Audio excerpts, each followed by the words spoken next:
Happy Sabat po sa inyo. Biyernes na naman ng gabi. Narito na naman ang pinakahihintay nating araw na araw ng kapahingahan na ipinagkaloob sa atin ng Panginoon. Ngayong gabi mga kapatid ay pagpapatuloy natin ang ating babasahin sa aklat ng Henesis sa Kapitulo 13. Pagpapatuloy natin yung napakagandang istorya ni Abram na ngayon ay Abraham, ni Sarai na ngayon ay Sarah. Tunghayan na po natin, pero bago natin simulan ito, tayo po muna ay manalangin. Ama namin Diyos sa langit, salamat po sa inyo. Salamat po sa loob ng isang linggo nagdaan na kami po inyong pinagpala. Binayaan ng maraming bagay, Ama, at pinabanal. Maraming salamat po sa inyo. Sa gabi pong ito, muli kaming magpapasama sa inyo sa aming babasahin sa aklat ng Henesis, na sana po ay gabayan kami ng inyong Santong Espiritu upang ito po ay maunawaan namin, upang ito po ay maging gabay namin hanggang sa mga makakausap namin na ito'y may papamahagi namin. Salamat po sa inyo at ang lahat po hinihiling namin at pinagpapasalamat, lalo na sa pakikinig niyo palagi sa aming mga panalangin at humihingi din kami ng tawad sa aming mga kasalanan nagagawa. Sa pangalan po ng aming Panginoong Hesus. Amen. Ngayon po ipagpatuloy na natin ang babasahin tungkol sa buhay ni Abram.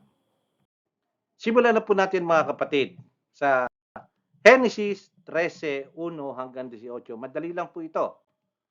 Mula sa Ehipto, pumunta si Abram sa Negev kasama ang asawa niya at dala ang lahat ng ari-arian niya at sumama rin sa kanila si Lot. Napakayaman na ni Abraham. Marami na rin ang hayop at pilak at ginto. Mula sa Negev, nagpalipat-lipat sila hanggang makabalik sila sa lugar na dati nilang pinagtayuan ng tolda. Ang lugar na ito ay nasa gitna ng Bethel at Ai.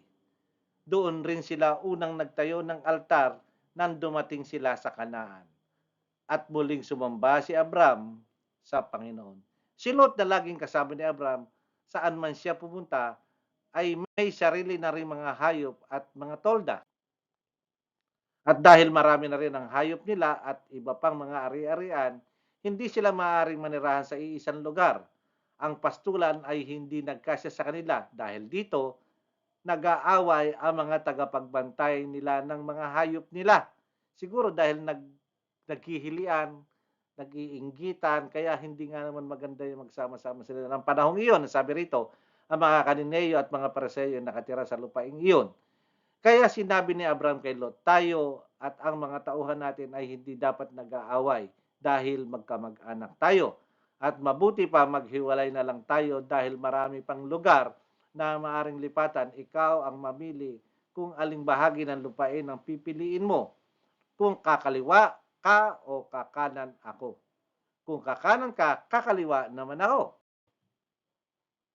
Tumanaw si Lot sa paligid at nakita niya na ang kapatagan ng Jordan hanggang sa Zoar ay sagana sa tubig katulad ng lugar ng Eden. At ng lupain ng Ehipto, maaaring ito noong hindi pa nalipol ang ng Panginoon ang Sodoma, kaya pinili ni Lot ang buong kapatagan ng Jordan sa silangan at sa ganoong paraan naghiwalay sila ni Abram. Si Abram ay nagpaiwan sa Kanaan habang si Lot naman ay naroroon sa mga lungsod ng kapatagan. Nagtayo si Lot ng mga tolda malapit sa Sodoma at ang mga taon sa Sodom ay talamak na makasalanan. Labis ang pagkakasala nila laban sa Panginoon. Nang makaalis na si Lot at sinabi ng Panginoon kay Abram, mula sa kinatatayuan mo, tignan mong mabuti ang paligid. Ang lahat ng lupain na maaabot ng paningin mo, ibibigay ko sa iyo at sa mga lahi mo at magiging iyo magpakailanman. Pararamihin ko ang lahi mo na sindami ng buhangin sa mundo.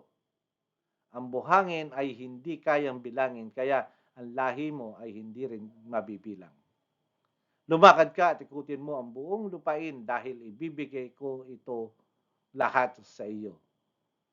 Kaya nilipat ni Abram ang tolda niya at doon siya nanirahan malapit sa malaking puno ng Memre roon sa Hebron at gumawa siya roon ng altar para sa Panginoon. Napakagandang pagpapala po na binigay ng Panginoon kay Abraham. Ano po? Na sana ay kung tayo ay magiging masunurin sa Diyos, makakamtan din natin ito. Nakita po natin kung ano ang ginawang paglalakbay ni Abraham kasama si Lot. Ano po? Sila ay nagpalipat-lipat ng bayan at ganon ang nangyari sa buhay nila. Si Abraham po ay napakasunurin tao sa Diyos. Hindi po siya tumatanggi kung ano man ang pinagagawa sa kanya. Okay. Maraming salamat po sa pakikinig nyo at pagkasasama sa akin ngayong gabi sa pagbabasa sa aklat ng Genesis. At sa pagpapatapos po, tayo po muna ay manalangin. Ama namin Diyos sa langit, salamat po sa inyo. Salamat po sa isang napakagandang istorya na patuloy niyong binibigay sa amin. Kami po ay namamangha at nagkakaroon ng mga idea tungkol sa pagiging masunurin ng inyong mga taon tulad ni Abraham at ni Lot. Salamat po sa lahat ng binibigay niyo sa amin. Ngayong araw ng Sabat na ito, Ama, muli kaming magpapasama sa inyo hanggang sa pagsamba namin sa kinabukasan. Salamat po muli at ang lahat po hinihiling namin sa pangalan po ng aming Panginoong Yesus. Amen. Okay mga kapatid, bukas magkita-kita tayo sa ating bahay-sambahan at sasamba tayo at pupuri sa ating Panginoon. Happy Sabat po sa lahat.